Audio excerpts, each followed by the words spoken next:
Fundamentals of marketing का ये lecture shoot हो रहा है और ये है लेक्चर नंबर 1। हमारे 3 से 4 लेक्चर्स बनेंगे जिसमें आपको मिड टर्म के सारे सिलेबस को कवर कर दिया जाएगा। चैप्टर 9 प्रोडक्ट लाइफ साइकिल कौन सा है? चैप्टर 9 देखो, मतलब यूनिट 1 जो है प्राइसिंग के पहले का जो यूनिट है वो सारा कुछ आ रहा है तुम्हारे मिड टर्म में। चैप्टर 9 क्या है? Identification, branding, standardization. मतलब कुल मिला के चैप्टर 1 में जितने टॉपिक्स हैं वही चैप्टर 9 तक गए हैं और वही आएगा मिड टर्म में। जल्दी से देखेंगे स्टूडेंट्स, ये चैप्टर 1 का जो भी नोट्स तुम लोगों को मैंने लिखवा रखा है उन सारे नोट्स की एक समरी है। बहुत छोटी समरी है मगर क्योंकि नोट्स तुम लोग के पास है तो ये सारी चीज़ें एक अच्छा सा वैल्यू क्रिएट करेंगी जहाँ पे तुम लेक्चर को अपने नोट्स के साथ कैच कर पाओगे। नोट्स पे आ जाओ, अपनी कॉपी में नोट्स खोलो इस चैप्टर के और बोर्ड पे ध्यान दो। देखो, इंट्रोडक्शन टू मार्केटिंग। सबसे पहली चीज़ मार्केटिंग की फिलिप कॉटलर की डेफिनेशन याद कर लेना जो लिखवा रखी है, तुम लोग को पहली चीज़ वही लिखवाई है।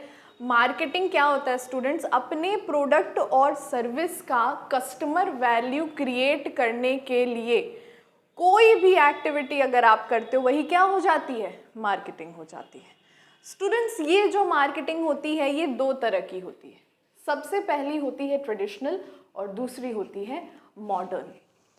तो पहली चीज़ जो यहाँ से पूछी जाएगी फीचर्स से भी पहली, वो जानते हो क्या हो सकता है? Differentiate between traditional marketing and modern marketing.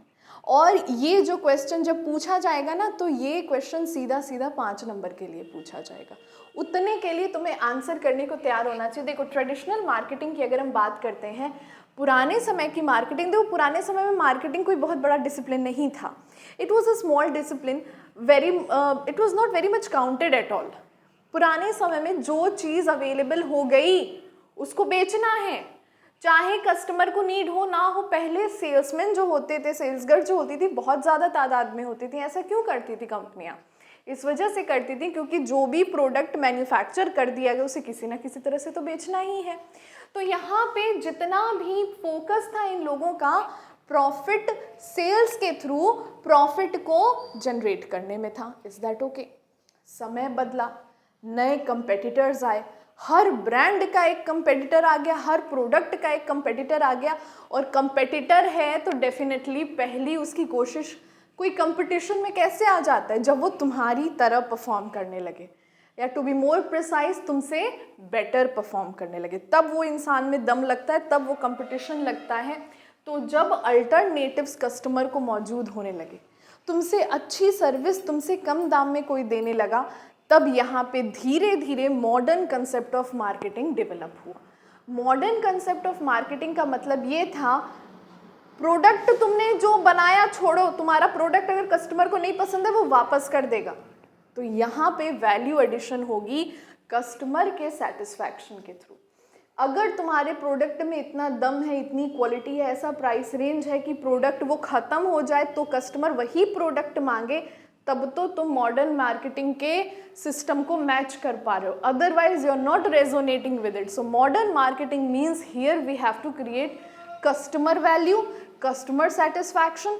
ये काफ़ी ब्रोडर होता है, डिफरेंस में आप लिख सकते हो। ये काफ़ी नैरो था, केवल जो प्रोड्यूस हुआ बेचो किसी तरह से। यहाँ पे हमें आफ्टर सेल सर्विस देखने मिलती है, हमें कैश या ऑनलाइन पे करने की पॉलिसी देखने मिलती है। सोचो, फ्लिपकार्ट, अमेजोन से जो शॉपिंग करते हो तुम, वो सेलर कितने कोऑपरेटिव होते हैं। 10 दिन बाद तुम्हारा प्रोडक्ट जब रिटर्न करते हो वो रिटर्न भी ले लेते हैं, पूरे के पूरे पैसे भी दे देते हैं। What are all these are all the approaches of modern marketing. आगे बढ़ते हैं स्टूडेंट्स, फीचर तुम लोगों ने लिखे हैं। देखो, सबसे पहली फीचर है कस्टमर ओरिएंटेड। मॉडर्न मार्केटिंग की ही हम बात कर रहे हैं, मॉडर्न मार्केटिंग ही हमारा टॉपिक है जो हम पढ़ रहे हैं, फंडामेंटल्स ऑफ मार्केटिंग। कस्टमर को खुश रखिए। अगर कस्टमर को आपके प्रोडक्ट से वो वैल्यू मिल रही है, वो प्राइस रेंज मिल रही है, एक क्रीम की बात करो, अगर किसी हनी की बात करो, अगर मैगी की बात करो, अगर प्रोडक्ट अलग अलग रेंजेस में आती है, 50 की, 100 की, 150 की, 500 की, ऐसे आती, क्यों आती है? कस्टमर ओरिएंटेशन की वजह से। पहले मैक्सिमम प्रोडक्ट्स के बड़े वाले डिब्बे आते थे, बहुत बड़े, छोटे भी नहीं आते थे, क्योंकि वहाँ पे हमने प्रोड्यूस कर दिया, तुम्हें लेना होगा तुम लोगे, तुम्हें नहीं लेना होगा मतलब कोई और लेगा, पर अब वो चीज़ नहीं है। अगर कस्टमर के बजट में कोई दूसरी प्रोडक्ट अवेलेबल है तो वो फिर तुम्हारा लेगा नहीं, वो दूसरा प्रोडक्ट चूज कर लेगा। तो यहाँ पे कस्टमर के बजट को, कस्टमर की नीड को, कस्टमर के प्रेफरेंसेस को ओरिएंटेशन बना के काम किया जाता है। स्पेशलाइज्ड बिजनेस फंक्शन बेहद ज़रूरी है। मार्केटिंग डिपार्टमेंट, अगर तुम एक बड़ी ऑर्गेनाइजेशन हो, डाबर हो गया, मैगी हो गया, नेस्ले हो गया, सनफीस्ट हो गया, तो आपकी अलग से मार्केटिंग डिपार्टमेंट होती है जिसके तहत एडवर्टाइजिंग के फंक्शन आते हैं। आप कौन से स्टार को लेके, कौन से सेलिब्रिटी को लेके कैसा ऐड कर रहे हो, कैसा ऐड फ्लो कर रहा है, ये सारा कौन ऑर्गेनाइज करता है? Marketing department. Part of total environment, students अभी नेक्स्ट चैप्टर में पढ़ोगे मार्केटिंग इन्वायरमेंट, तो जहाँ पे पढ़ोगे ये जो टोटल इन्वायरमेंट होता है किसी बिजनेस का, माइक्रो और मैक्रो इन्वायरमेंट, जिसमें legal environment, socio economic environment, ये सारी चीज़ें आती हैं। मार्केटिंग भी उसी इन्वायरमेंट का एक पार्ट होता है। सिस्टम, सिस्टम का क्या मतलब है? देखो, लॉ से यहाँ मतलब है लॉज, रेगुलेशंस, कुछ ऐड में कुछ ऐसा कंटेंट दिखाना, कुछ ऐसा कंटेंट दिखाना जो हिंदुस्तान के मीडिया में अलाउड नहीं है।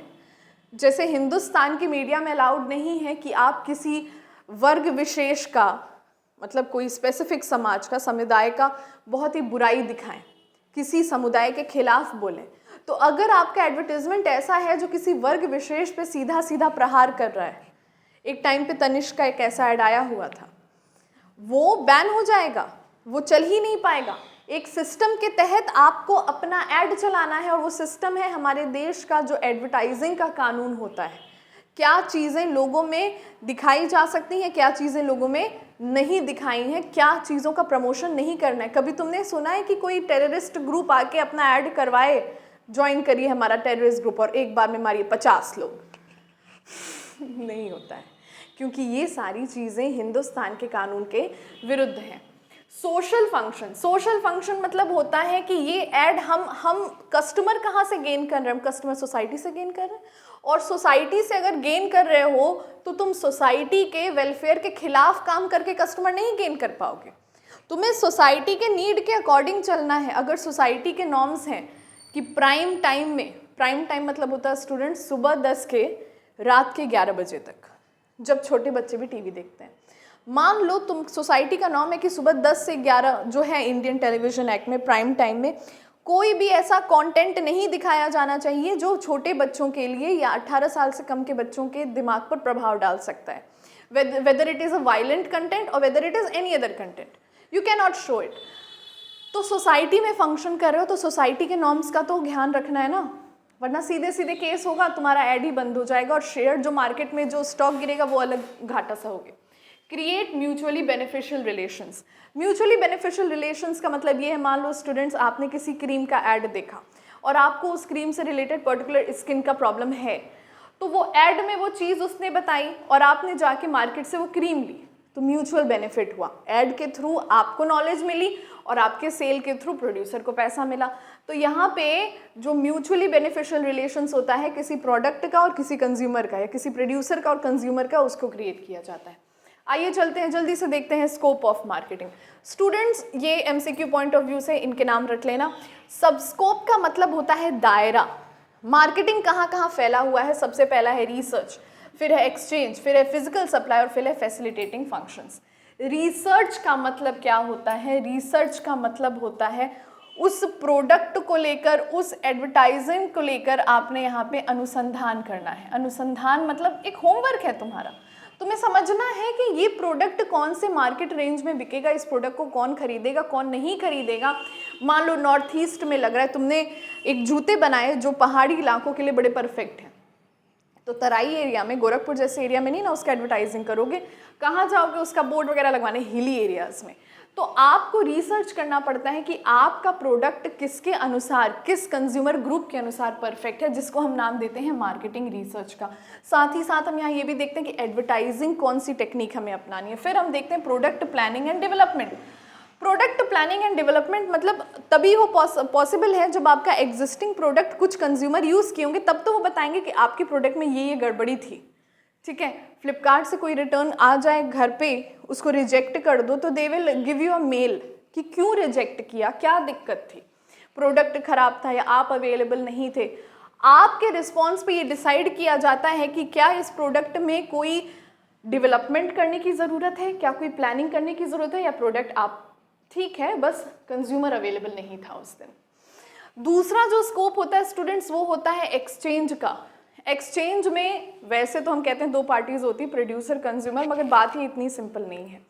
प्रोड्यूसर से कंज्यूमर तक गुड पहुंचने में प्रोड्यूसर को काफ़ी सारी मेहनत करनी पड़ती है, जिसमें से एक मेहनत होता है मार्केटिंग का। बाइंग, वो सप्लायर से गुड्स रॉ मटेरियल लाएगा, उसको फिर फैक्ट्री में भेजेगा, वर्क इन प्रोग्रेस से होते हुए वो फिनिश प्रोडक्ट बनेगा, फिनिश प्रोडक्ट से होते हुए वो यहाँ पे आप देखोगे, अभी आगे देखोगे, स्टोरेज वाले फंक्शंस के थ्रू गुजरेगा, उसकी एडवर्टीजमेंट क्रिएट की जाएगी, एडवर्टीजमेंट के बेसिस पे रिटेल स्टोर्स में गुड्स को बेचा जाएगा और रिटेल स्टोर्स में फाइनली कंज्यूमर आके डिमांड करेगा। सेलिंग में भी उसको अगर मिडिल मैन लेने हैं या इंटरमीडियरीज लेने, यहाँ पे स्टूडेंट्स हम होलसेलर या रिटेलर की बात कर सकते हैं, तो अगर उसको सेलिंग में मिडिल मैन लेने हैं या नहीं लेने हैं, उसके खुद इतने डिपार्टमेंटल आउटलेट्स हैं कि वो वहीं पे प्रोडक्ट सीधे लॉन्च कर दे रहा। मान के चलो यहाँ पे नेस्ले दुकान खोल दे, तो नेस्ले अगर दुकान खोल रही है, डायरेक्ट अपने फैक्ट्री से नेस्ले की किटकैट, नेस्ले की मैगी, सारी चीज़ें ला के रख ले रही है, उसको कोई होलसेलर रिटेलर का जरूरत नहीं पड़ा। तो ये डिसीजन, और अंतिम होता है असेंबलिंग।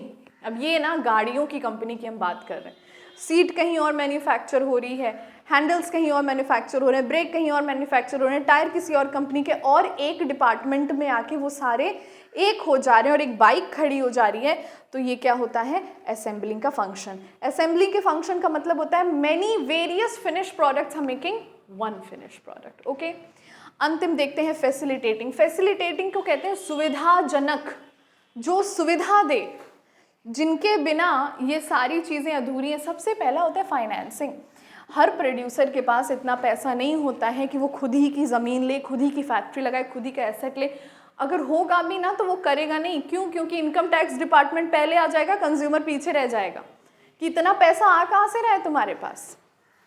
तो बैंक हो गए, वेंचर कैपिटलिस्ट हो गए, एंजल इन्वेस्टर्स हो गए, ये सारे लोग फैसिलिटेट करते हैं किसी मैन्युफैक्चरर को, किसी प्रोड्यूसर को अपने फैक्टर्स ऑफ प्रोडक्शन लगाने में और उसी के बेसिस पे प्रोडक्शन करने में। स्टैंडर्डाइजेशन की बात करते हैं स्टूडेंट, चैप्टर 9 है जो तुम्हारे मिड टर्म का लास्ट टॉपिक, उसमें ये बड़े डिटेल में कवर है। छोटी सी बात यहाँ समझ लो, जैसे एगमार्क है एग्रीकल्चरल प्रोडक्ट का स्टैंडर्ड, जैसे FSSAI है फूड का स्टैंडर्ड, ये सारी चीज़ें, ये सारे डिपार्टमेंट्स, BIS मार्क होता है आपके गोल्ड ज्वेलरी का स्टैंडर्ड, ये सारे क्या होते हैं, ये जितने भी स्टैंडर्ड्स क्रिएट होते हैं ये किसी गुड की जेन्युइननेस, किसी गुड की क्वालिटी के नाते होते हैं। कोई मार्केट से प्रोडक्ट ले लो तुम, सब पे FSSAI का लेबल होगा, और अगर नहीं है तो या तो तुम इतनी छोटी दुकान से ले रहे हो सामान जहाँ पे नकली गुड्स भी बेचे जाते हैं। Market research, somewhere it is the same thing, बस मार्केटिंग रिसर्च में हम एडवर्टाइजिंग के टैक्टिक को डेवलप करते हैं और मार्केट रिसर्च में हम कंज्यूमर के नीड्स को रीड करते हैं, समझते हैं। कंज्यूमर के नीड्स पता रहेंगे तभी ना उस अनुसार हम गुड्स बनाएंगे। क्लियर है स्टूडेंट्स? अंतिम कवर करते हैं इस चैप्टर का जो लास्ट इंपॉर्टेंट पॉइंट आपने पता होना है। सबसे पहला है इंट्रोड्यूस न्यू प्रोडक्ट्स। मार्केटिंग के जरिए, एडवर्टाइजिंग क्रिएट करने के जरिए, एडवर्टाइजिंग आपका जितने लोग पसंद कर रहे हैं तो आपको पता चलता है कि ये नया प्रोडक्ट मार्केट पकड़ पाएगा या नहीं पकड़ पाएगा।